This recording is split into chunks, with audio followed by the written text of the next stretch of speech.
occasioned by both internal and external factors. The government is alive to the high cost of living that has persisted over the past years. The price of maize, flour in particular, which is our main staple food, has been high for the better part of this year. Erratic rainfalls, high input costs, particularly fertilizer, among other factors, have led to reduced production of maize and other food crops. The prevailing drought in arid and semi-arid lands has worsened the food situation in that region of our country. The nutritional situation is of concern. With our annual production for major food crops, notably maize, beans, wheat, and rice, falling way short of our national demand and consumption, pointing to reliance on food imports. As a government, we have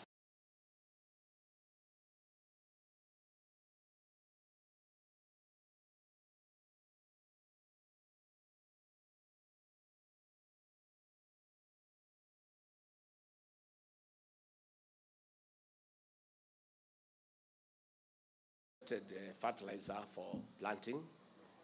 There are very many who have not planted and they will benefit from this intervention. Again, for those who have already planted and they need to be assisted for top dressing, we'll be making interventions to avail the CAN to be able to help those who have already planted. President. Thank you very much, PS and your staff.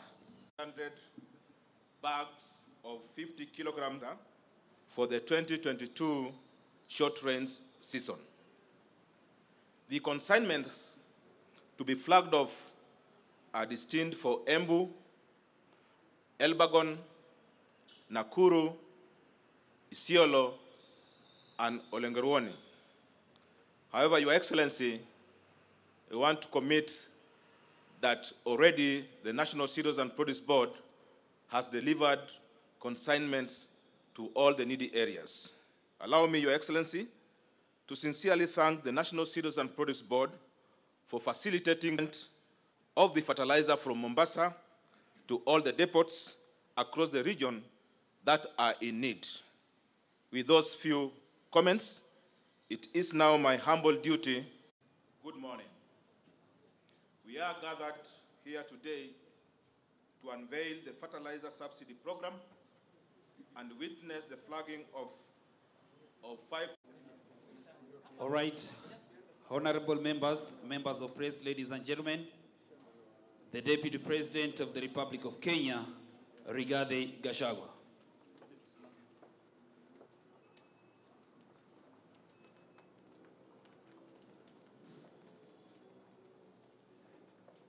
Your Excellency, I will now invite Professor Owino to give her remarks and then welcome you. Welcome, Professor.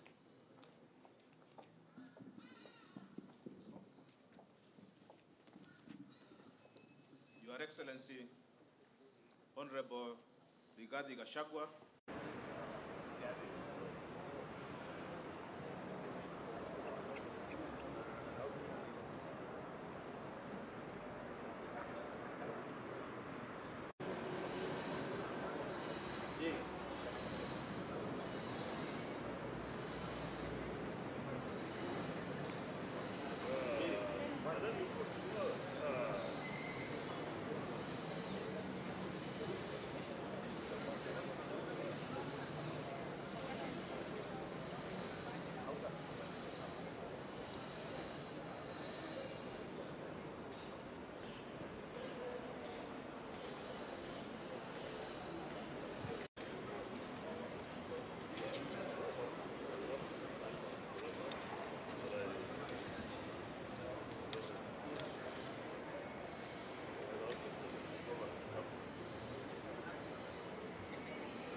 Now, this is the second fertilizer subsidy that is being rolled out.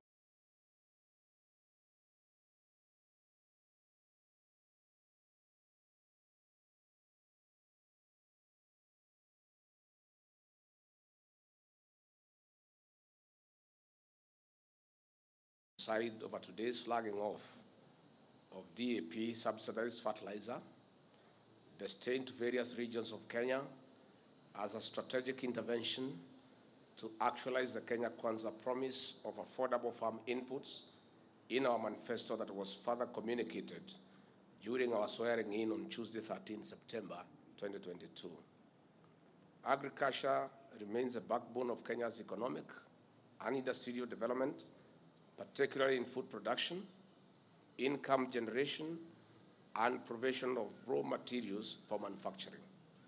The government remains committed to achieving sustainable agricultural growth and transforming agriculture from subsistence to a commercially and globally competitive industry. The government has prioritized agriculture as one of the pillars of our economic recovery plan, alongside healthcare and MSMEs development, among others. As a country, we are facing unprecedented high food prices occasioned by both internal and external factors. The government is alive to the high cost of living that has persisted over the past years. The price of maize, flour in particular, which is our main staple food, has been high for the better part of this year.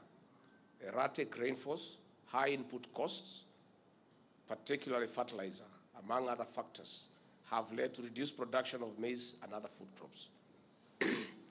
The prevailing drought in arid and semi-arid lands has worsened the food situation in that region of our country.